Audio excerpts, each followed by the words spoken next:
इस वीडियो में हम भारतीय साहित्य में सेमेस्टर 3 में संकलित ललद्यत के पदों को पढ़ने वाले हैं।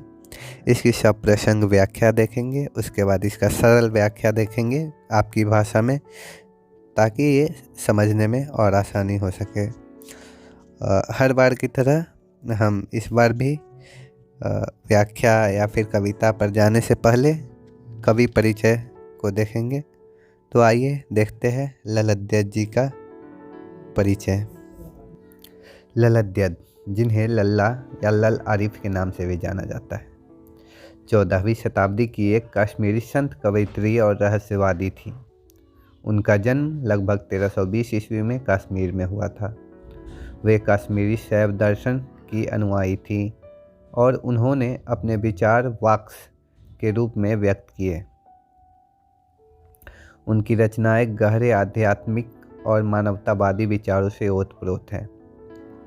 ललद्यत ने कश्मीरी भाषा में वाक्य की रचना की, जो सरल लेकिन गहन विचारों वाले थे। उनकी शैली में गेयता और सहजता थी, जिससे उनके विचार आम जन तक पहुंच सके। उनकी कविताएं शैव दर्शन और सूफीवाद का सुंदर समन्वय है। वे आडंबर और धार्मिक रूढ़ियों के विरोध में थी और आत्मा की शुद्धता और आंतरिक ज्ञान पर बल देती थी।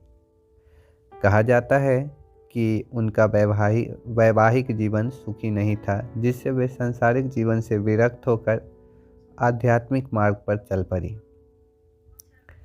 ललद्यत की रचनाएं कश्मीरी साहित्य और दर्शन में एक महत्वपूर्ण स्थान रखती हैं।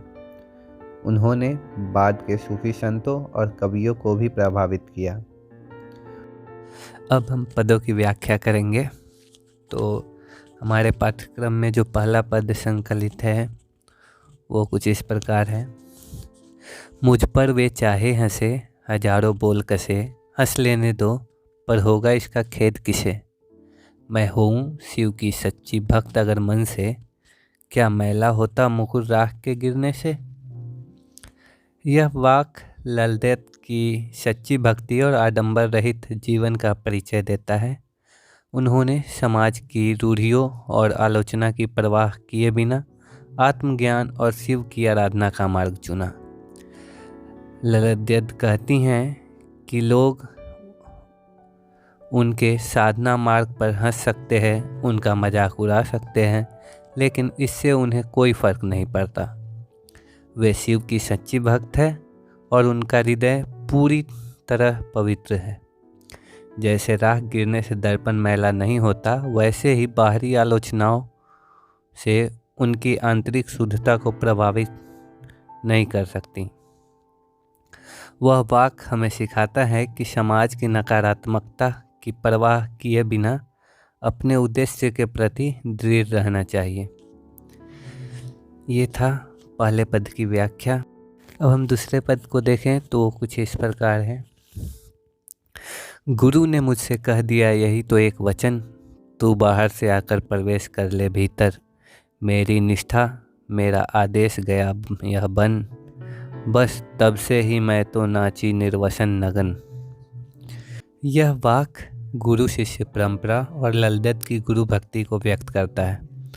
उन्होंने गुरु के निर्देश को पूर्ण रूप से आत्मसात कर लिया है।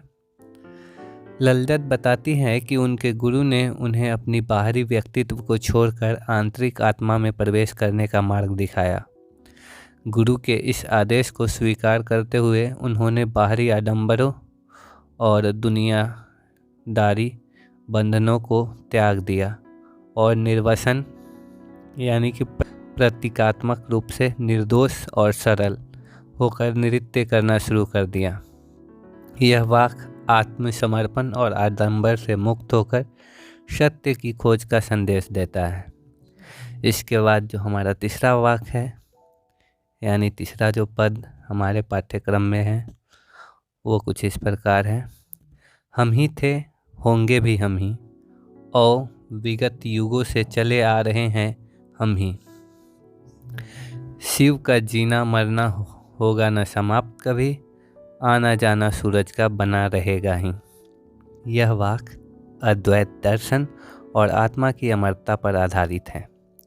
ललदेद कहती हैं कि आत्मा शाश्वत है, न वह कभी जन्म लेती है और न ही मरती है। यह आत्मा ही शिव का अंश है जो हर युग में मौजूद रहती है और हमेशा रहेगी।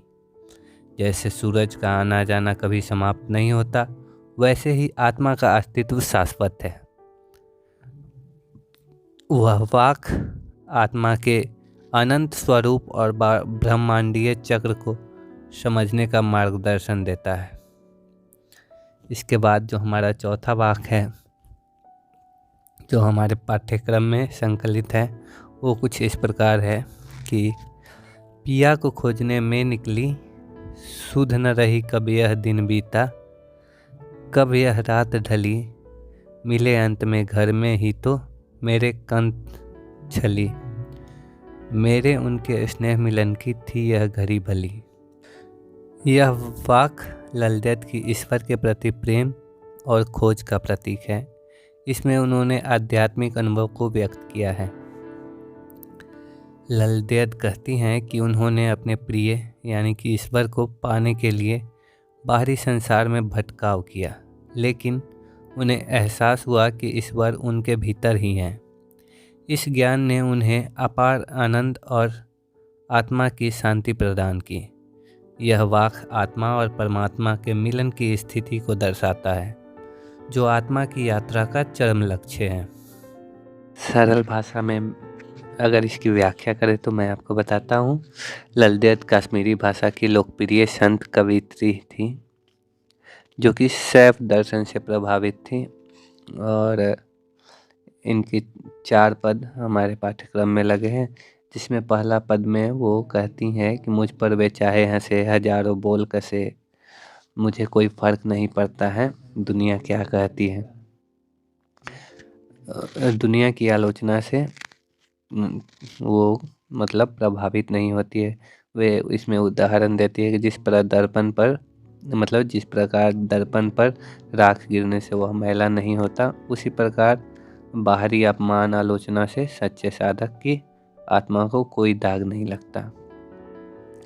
दूसरे पद में है वो कहती हैं कि गुरु ने मुझसे कह दिया यही तो एक वचन, तू बाहर से आकर प्रवेश कर ले भीतर, मेरी निष्ठा मेरा आदेश गया यह बन, बस तब से ही मैं नाची निर्वसन नगन। ललदेद कहती हैं कि उनके गुरु ने उन्हें आत्मज्ञान का मार्ग दिखाया और भीतर की यात्रा पर चलने का निर्देश दिया। गुरु के आदेश का पालन करते हुए उन्होंने सांसारिक वस्त्र त्याग दिए और आत्मा की नग्नता को स्वीकार किया। निर्वसन रहकर उन्होंने बाहरी दिखावे को छोड़ दिया, आत्मज्ञान के मार्ग पर चल पड़ी। उसके बाद तीसरे पद में वे ललदेद कहती हैं कि हम ही थे, होंगे भी हम ही, और विगत युग से चले आ रहे हैं हम ही, शिव का जीना मरना होगा न समाप्त, आना जाना सूरज का बना रहेगा। इस पद में जीवन और मृत्यु के शाश्वत चक्र को वो व्यक्त करती है। ललदेद कहती है कि हम ही सृष्टि का हिस्सा है और हमेशा रहेंगे। शिव का यह क्रम कभी समाप्त नहीं होगा। जैसे सूर्य का आना जाना प्रतिदिन होता है, वैसे ही आत्मा की अनश्वरता और सृष्टि के चिरंतन नियमों को समझने की प्रेरणा देता है यह पद। यहाँ अद्वैत वेदांत का सिद्धांत थोड़ा सा देखने को मिलता है इस पद में।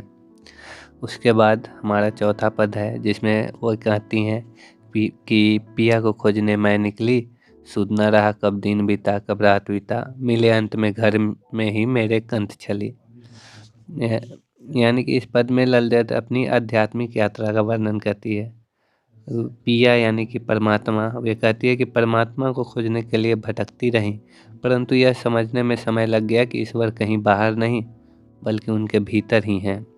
जब उन्होंने अपने भीतर ही शिव का अनुभव किया तो वह मिलन उनके लिए बहुत सुखद और बहुत ही, वो ये कहती है मेरे उनके स्नेह मिलन की यह थी घड़ी भली, बहुत ही सुखद पल रहा उनके लिए।